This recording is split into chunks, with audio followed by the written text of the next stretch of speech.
Hey book lovers, I'm Elise and today we're going to talk about my favorite books of 2023.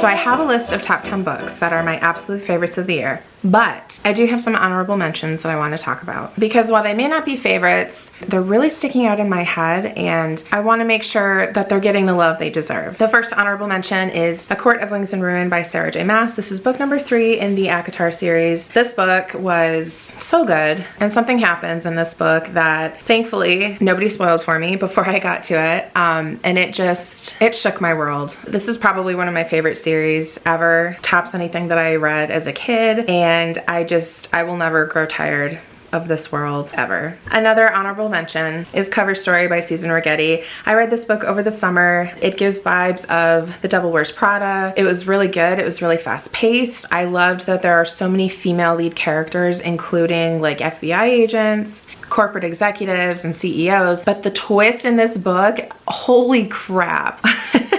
This book has one of those twists that like is earth-shattering, honestly. Like I still feel like I need to go back and read this book just to see, like, could I have predicted that? Like, are there any clues that would hint to what ended up happening? If you haven't read this book yet, like, please do it. Please, I'm begging you.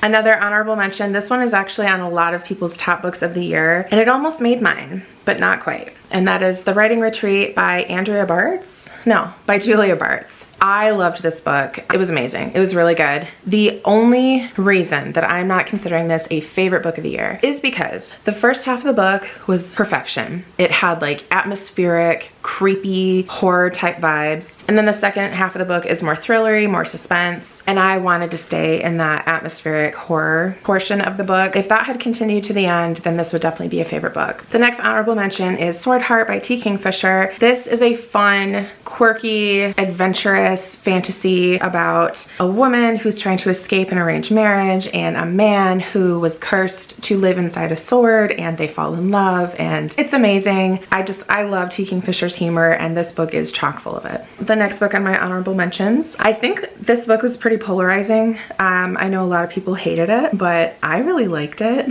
And that is You Shouldn't Have Come Here by Geneva Rose. I loved this book. I thought it was a great time. I loved that there was so much romance in it. I loved the ending, the twist that this book had. Like, what? This was a great time. The next honorable mention is The Last Word by Taylor Adams. And I am pleasantly surprised about that because I DNF'd No Exit at 50%. I got halfway through and I'm like, are you guys serious? And I DNF'd it. I was like, this is horrible. So when The Last Word came out earlier this year, I'm like, okay, maybe that was a fluke. I'll give this author one more chance. This was a super fun time. I love the isolated setting in like the house on the water, and it's like rainy and stormy and there's a stalker. Like, I don't know. It was fun. It was fun. It was ridiculous, but it was fun. And I love that we can kind of get a POV of a dog. The next honorable mention is Immortality, a Love Story by Dana Schwartz. This is book number 2 in the love story duology. It started with Anatomy, a Love Story. I love these books. They're YA, and I'm not a YA fan, so that's very surprising to me. It takes place in Scotland in the 1800s, I believe, 1700s, 1800s. Hazel Sennett, she's not a typical girl.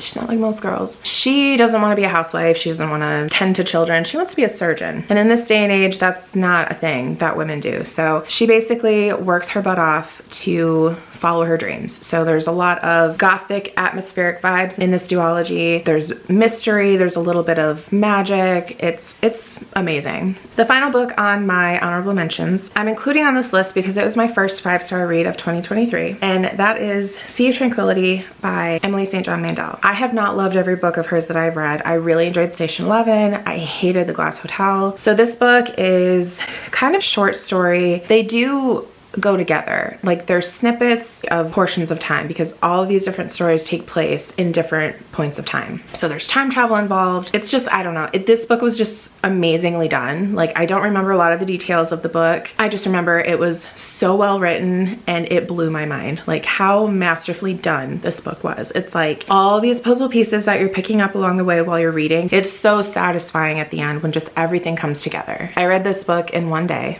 I just remember when I was done reading, I'm like, Wow. Those are my honorable mentions. Now let's get into my top 10. Book number 10 is Yellowface by R.F. Kuang. This is my first R.F. Kuang book and I loved it. I thought it was so well done. The writing was amazing. The story was really intriguing. I was in this. I was very in this. There's a lot that is said about the publishing industry. For the most part, it's pretty contemporary, but there is a little aspect of thriller or mystery thriller. I really enjoyed this book. I love the pacing of it, and it's definitely one that I want to keep on my shelves and reread in the future. Book number 9 is Beyond the Wand by Tom Felton. This book I got on audio via Audible, and I waited specifically to get the audiobook for this because I knew I wanted to listen to it with Tom Felton narrating. This book was so good.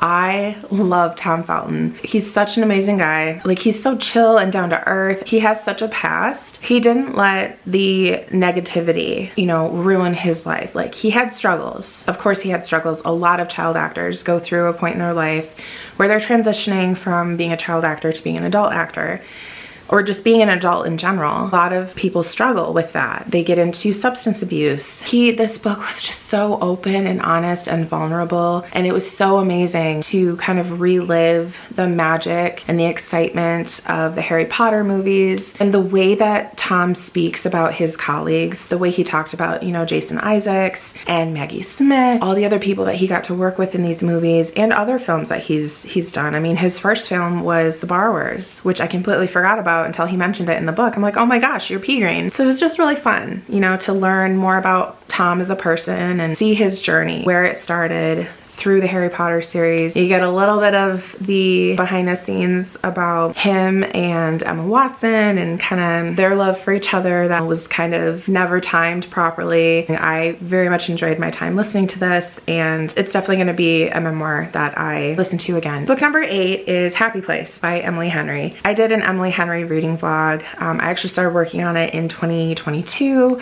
but I was able to finish it and finally publish it in 2023, where I read all 4 of Emily Henry's adult romance books, and obviously Happy Place was the last one because that one came out in, I think, April of 2023. I was kind of nervous. Like, yeah, sure, I liked Emily Henry's books. I didn't see the hype that everyone was kind of boasting about until I got to Happy Place. I loved this book. I loved the characters, the friendships, the romance, the setting. I loved all of it. People We Meet on Vacation is my least favorite. If I recall, I think my ranking goes Happy Place, Beach Read, Book Lovers, People Meet on Vacation. Yeah, definitely my favorite Emily Henry so far. Let me know in the comments, what's your favorite Emily Henry read? Because I always find it interesting. I feel like it says a lot about you. It's like you've got the Zodiac, you've got your Hogwarts house, you've got your Enneagram, and you've also got your favorite Emily Henry romance. Book number 7, Black Sheep by Rachel Harrison. I just started reading Rachel Harrison this year. I started with Cackle, and then I read this one, and then I read Such Sharp Teeth, which I didn't love as much, but anyways, excuse me. This book, ooh, about 50 pages in, you will know if this book is for you or not. It was jaw-dropping. I did a reading vlog for this book as well. This book is like, this is my kind of horror. I loved this. Vesper is such a badass character. I want to be like Vesper when I grow up. She was amazing. Loved it. Her mom, like, okay. I didn't have an actress for Vesper in mind, but her mom was Catherine Zeta-Jones. Morticia Addams, Catherine Zeta-Jones, just like the long, sleek, dark hair. And like, I just imagine like Rob Zombie constantly playing in the sound system of their home, like, and just all the gothic horror paraphernalia from like the movies she was in, because Vesper's mom was a horror actress. Like, oh, I loved this book so much. This was amazing. Definitely my favorite Rachel Harrison book so far. Book number 6, I just read in December. It was an e-arc that I got from NetGalley. This book comes out March 5th of this year, and it is called Baby X by Kira Pykoff. This book also blew my mind. If a book can blow my mind, I'm there. Like, I love it. This is a science fiction thriller in a world where science has progressed so far to allow any 2 people can make a baby. All you need is a sample of DNA, and that DNA can be manipulated to turn into either a sperm or an egg cell. Through the magic of science, that sperm and egg cell can come together and a baby can be grown and then implanted into either a surrogate or the person who plans on carrying that child to term. Yes, this book focuses on the science of baby making, but it's not about babies. So for people who are like, ugh, when it comes to like babies and pregnancy, that's not really at the forefront. It's really the scientific aspect, and the whole thriller aspect about this book is the fact that there's like this black market company that is trying to steal DNA of celebrities and selling it on the black market to anybody who can then take that DNA and make a baby with a celebrity and then basically trap that celebrity into being a parent. This book was fantastic. I loved it. It was 5 stars. There was such a twist ending, like holy cow. I cannot wait for it to come out in March so everybody else can read it. Book number 5 was also an e-arc that I got from NetGalley. This one came out back in May of 2023, and that is Big Gay Wedding by Byron Lane, and he is actually the spouse of Stephen Rowley, who's the author of The Guncle. This book was fantastic, and I did a whole fan cast for this book. It's on my Bookstagram page, so if you want to see it, go check that out. I had such a fun time reading this book. So this is a book about love. That's basically what it is. There's so many Schitt's Creek vibes in this book. We have Chrissy. Her husband has passed away. She runs this farm, and she and her husband had a son together. And when he's like a teenager, he accidentally kind of comes out to his parents, and his parents are very old-fashioned. His father did not approve. And Chrissy, being a loyal wife, she kind of followed in the footsteps of her husband. They essentially made it to where their son could not be who he was. Once he graduated, he was able to move out of their town. If I recall, I think they live on a farm in like Louisiana or something. So he was able to move elsewhere, move to a big city. He was able to really be himself. He met and fell in love with another man, and they got engaged. Now, present day, Chrissy's husband has passed away, so it's just her and the farm animals. And there's like local schools that bring kids to this farm, and so she can, you know, give them tours and they can pet the animals, things like that. And it's kind of a bit of a sanctuary too. Like she takes in animals that, you know, need homes. So she is really, truly a good, kind-hearted person. She just, you know, she has to come around with the times. Her son ends up coming home, and she's really excited because she's like, yes, he's sowed his wild oats. He's coming home to work on the farm with me. I'm so happy. I'm so excited. Well, he's actually coming home to tell her, hey mom, still gay, and I'm getting married. And then the fiance and his family come stay at the farm. It ends up turning into this big gay wedding. If you're a fan of Schitt's Creek, I think you're gonna love this book. So heartfelt, so hilarious. Book number 4 is The Dead Romantics by Ashley Poston. I loved this book. Like, was it perfect? No. Was it cheesy? Yeah. But it was so good. And this is like, I can't explain it. I honestly cannot explain it. But this book got into my heart so much that like when I wasn't reading it, I could not stop thinking about it. Like I missed it. My heart ached. I'm like, I need to go back to these characters and this town and this story, and I need to know what happens. Like I truly, truly, truly love this book, and I can't wait to read more Ashley Poston. This book was amazing. Book number 3, we're getting there guys. The Court of Silver Flames by Sarah J. Maas. This book was so good. It was so good. It was really smutty though. I don't think it needed to be so smutty, but Cassian and Nesta are animals. It did take me a little bit to really start to love this book because it was hard going from Feyre and Rhysand to Nesta and Cassian. But once I did, I love this book. I loved it so much. The house was one of my favorite characters. I love the friendship between Nesta and the other 2 girls that I can't think of right now. The whole plot, like this was amazing. They are to my top 2, okay? I've had such a hard time trying to determine which book is gonna place 2, which book is gonna place 1. And I keep going back and forth. Reason being, one book is insanely epic. The other book, it's more of a fun, quirky, good time and a little bit ridiculous. One book made me cry my eyes out, and the other book made me laugh and kick my little feet. But one book, the sequel came out, sequel not as good. I'm not gonna tell you which book is number 1 and which book is number 2 because I can't choose. My top 2 favorite books of 2023 are Fourth Wing, Assistant to the Villain, or Assistant to the Villain and Fourth Wing.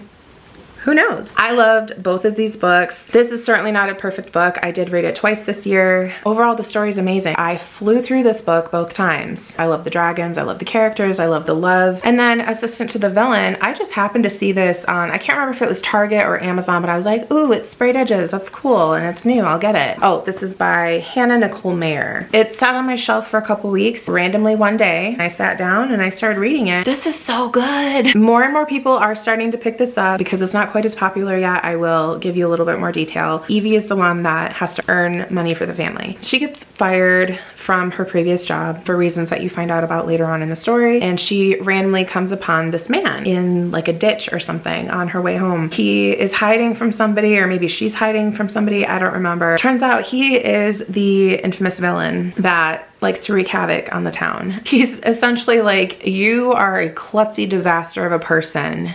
Do you want a job as my assistant? And she's like, sure. So she has to keep it secret, obviously, from her family. She tells her family like, hey, I got this new job. And so she goes to his castle, his manor, his, you know, whatever. And it's like a quirky workplace romance. Like, she's the assistant. He's the cranky, grouchy boss that likes to hang people by their toenails in the dungeon. And there's like the HR person. It was so funny. I loved this book so much. I don't know. It almost sounds like this is my #1 book of the year. I don't know. I'm not deciding, okay? It's this one or this one. I will not tell you because I don't know. Anyways, if you haven't read this book yet, please do. I think book #2 comes out in August of this year. There you have it, guys. Those are all my favorite books that I read last year in 2023. Thank you so much for watching. Please remember to like and subscribe, and until next time, bye.